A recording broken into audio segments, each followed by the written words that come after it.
Tony Blair, it looks as if we're slowly starting to emerge from lockdown now, baby steps. Does it surprise you that we don't yet have a national contact tracing system up and running?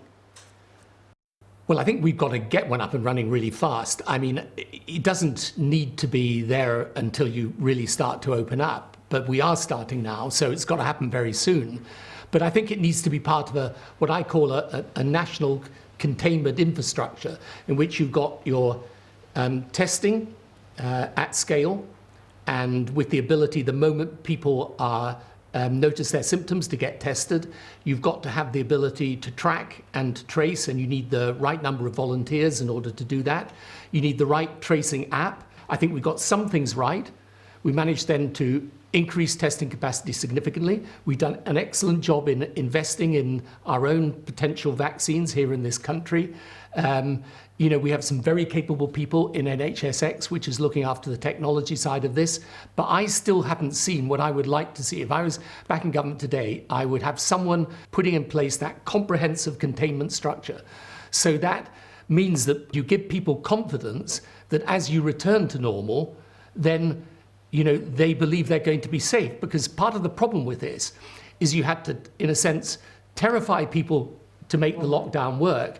And now you're in this position where you have to pivot to somewhat unterrifying them, frankly, to get them back. You're setting out a gold standard for containment, which is frankly unrealistic. You're talking about upping testing capacity to 1 million a day. We're not going to do that. Well, you can do that if you develop over time. If you develop the ability to do at-home testing, you could do that. Every person in the country is going to want to know what their status is in relation to this disease. Have they had it? Are they safe to go out?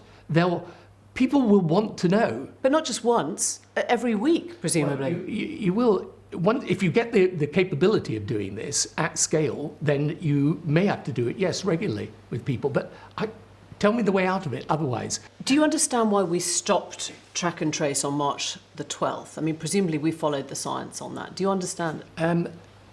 I'm not sure. A lot of these judgments are presented as science, and they're not really. They're political judgments that you can base on certain scientific evidence or facts. But I think track and trace, I can't see how you get people back to work without it. The realistic position is we're going to be living with this disease. It's not a question of whether we eliminate it through lockdown. We're not going to eliminate it. We're going to live with it until there's a vaccine. The current death tolls appear to cluster around Brazil, Russia, the UK, the US at the top end. Now, some have drawn comparisons between populist governments and higher numbers. Do you think that's a cheap shot, or do you think there is something in that? I think those who got onto this early definitely have done better. Did we? No, I think most people in government would accept that we didn't get onto it fast enough. But when you break it down country by country, it's not always clear what the reasons are as to why one country's been hit worse than another. But for sure, those that put in place quick, for example, tracking and tracing and testing, those that took the right measures at the right time, they've fared better. Do you feel now confident we're on the right track? I'm not 100% confident. Look, whenever I speak about this, I say this is the toughest thing I've ever come across in government. It's a huge challenge. I have every sympathy for the people doing it. But I think the truth is we were too slow to lock down. I still don't think we've grasped the point that if you think ahead, for example, if you take international travel, which you're going to have to start again. I mean, an economy like ours can't be without international connection for long.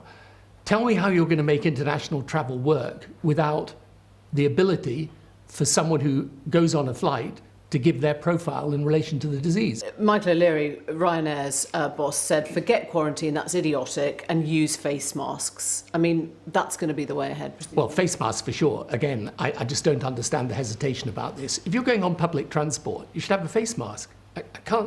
I can't see why you wouldn't want to do that, both for the impact it can have, and no one's suggesting, by the way, it's a complete guarantee, but it has some impact, but also it gives people confidence. The government wants to reopen schools as soon as possible. Are they right to say that children's education at this point is more important than the wider health risks? Well, they're right, I think, to be reopening the schools. I mean, I don't think they would say they're putting school opening above health risks, but I think what they're doing is basing it on the evidence, actually. I mean, there are countries that have reopened parts, at least, of their school system. If you look at all the best evidence, and again, you know, my institute's assembled a lot of the different data on this, it's, you know, especially for younger children, you know, the risks of transmission are actually quite low. And the most important thing, which is what David Blunkett and other people have been saying recently, is you've got to get kids back into school because, you know, let's be clear, the private schools will have been educating their children throughout this. Parts of the state system will have, but then there are some children that will be having no education at all. And then there are other kids, particularly the poorer kids, who need to go to school for nutritional reasons. So you've got to get the schools back. The government has told us there will be no delay to the Brexit transition despite COVID-19. They're even, we understand, increasing planning for no-deal Brexit. We will never know if Brexit has affected the economy, will we? We will never know that.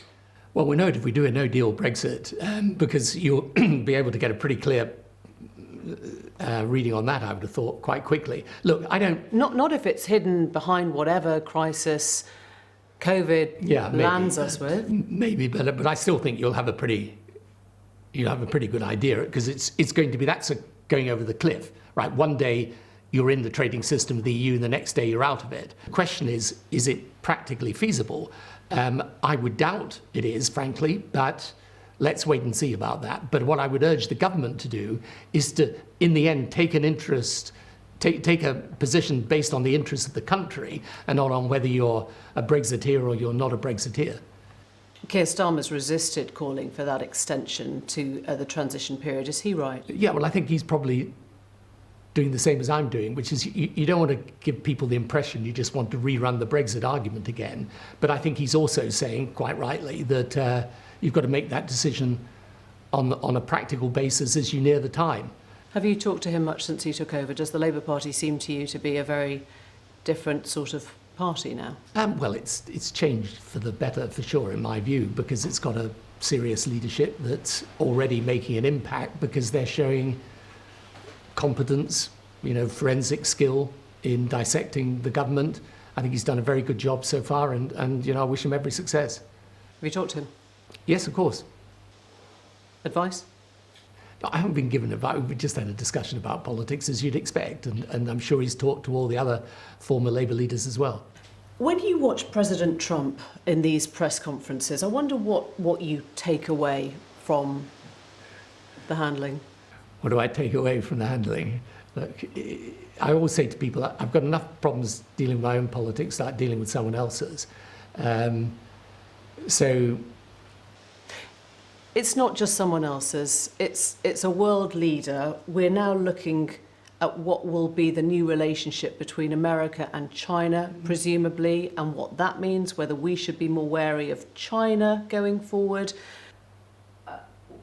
Yeah, no, and that's right. And the absence of global leadership, which you would most normally expect from the US, has been shocking to me throughout this. Of course, China's got real questions to answer. Don't misunderstand me; they do. But we need to make sure that we don't end up with China just used as a, you know, as a sort of political issue between political parties, and where, you know, the competition is who's more anti-China than the next person, because given the degree of interdependence there is in the world today, we've also got to work with China. China, you know, it's a country of 1.3, 1.4 billion people. It's the world power other than America. It's going to be like that for the future. It should be like that, because they deserve to be like that, a country of that size and weight.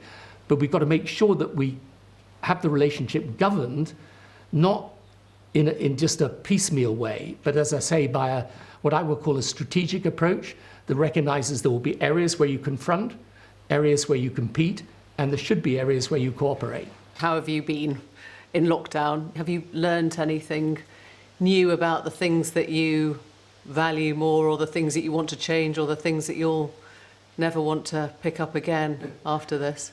It's been easier to do things remotely than I anticipated. You actually, in some ways, your kind of productivity actually goes up.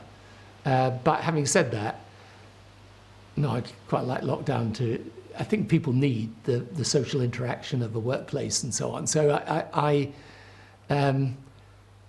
in work terms, I think that's been the biggest lesson. And personally, it's just been great not travelling. Tony Blair, thank you very much. Thank you.